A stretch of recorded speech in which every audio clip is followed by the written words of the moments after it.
मक्खन की तरह फेंटे हुए, सुराख ऐसे जैसे जिल्द में किए गए हों, कपड़े की तरह तह किए हुए। ये स्कल्पचर्स हस्पानवी मुजस्समा साज होसे मानुएल कास्त्रो के बनाए हुए हैं, पत्थर से बनाए गए फनपारे।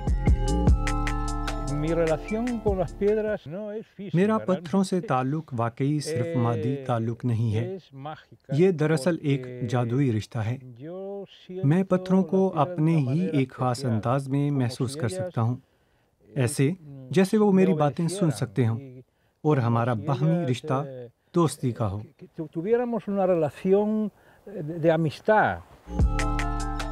होसे मानुएल कास्त्रो ने 1980 की दिहाई में शिमाली स्पेन के इलाके गालिसिया में एस्कोला दे कांतेरोस से एक दस्तकार के तौर पर संग तराशी और फिर पत्थरों से मुजस्समा साजी की बाकायदा तालीम हासिल की।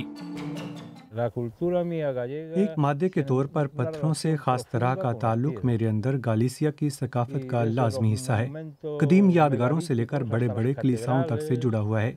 मैं पत्थरों से जो फन पारे बनाता हूँ, उनकी बुनियाद उनसे कुर्बत का एहसास और उन्हें किसी जिंदा शय की तरह देखने से जुड़ी है।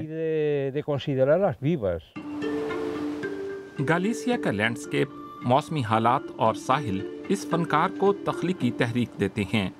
फितरत, हवा और पानी, हर शय जैसे मिलकर पत्थरों पर काम कर रही हो, जिसके नतीजे में अजीबोगरीब अशकाल व अक़साम के पत्थर देखने में आते हैं। होसे मानुएल कास्त्रो का स्टूडियो बहरे ओकियानूस के साहिल के करीब विलादे सुसौ नामिक गांव में है। यहाँ उनके पत्थरों से बनाए गए और नर्म नजर आने वाले शक्लों वाले वो फनपारे तख्लीक पाते हैं, जिन्हें वो मशीनों से भी तराशते हैं और जिन पर वो बड़ी मेहनत से देर तक हाथ से काम करते हैं। फिर वो आयरन क्लोराइड और हाई टेम्परेचर से इन पत्थरों का नज़ारा ही बदल देते हैं। मेरी ड्राइंग शुरू से ही बहुत अच्छी थी और मैं मॉडल्स भी बनाता था। मुझे इस तकनीक से बहुत मदद मिलती है, लेकिन आपके पास काफ़ी तख्लीकी सोच भी लाजमी होनी चाहिए। बहुत कम हमसाए जानते हैं कि उनका पेशा क्या है। उनके बनाए हुए फनपारों की नुमाइश दुनिया भर में होती है। ओनियन आपारा तोसामी नामी ये स्कल्पचर ग्रेनाइट स्टोन से बनाया गया है।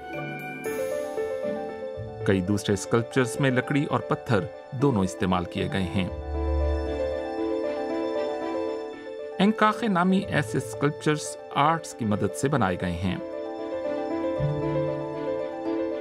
होसे मानुएल कास्त्रो अक्सर इस इलाके में पाया जाने वाला मोरेसेनिया नामी काला पत्थर भी इस्तेमाल करते हैं।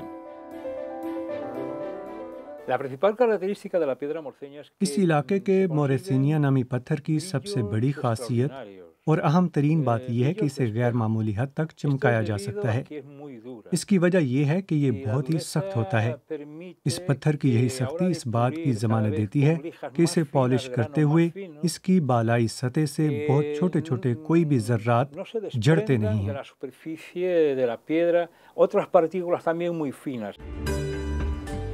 यह हस्पानवी संगतराश अपने काम के किसी तवील दिन के बाद जब थक जाते हैं तो ज़हनी सुकून के लिए वो अक्सर समंदर के किनारे इन पथरीली साहिली चट्टानों का रुख करते हैं। मैं इसलिए मुजस्समा साज नहीं कि मुझे सुकून मिलता है, मुझे ये काम करने की तलब महसूस होती है, लेकिन ये काम बड़ी मेहनत और कुर्बानी का है। फिर जब कोई सब्र आजमा और मुश्किल प्रोजेक्ट मुकम्मल होता है तो मुझे बड़ी तमानियत महसूस होती है। पत्थर होसे मानुएल कास्त्रो पर तो वो जादू की तरह असर करते हैं।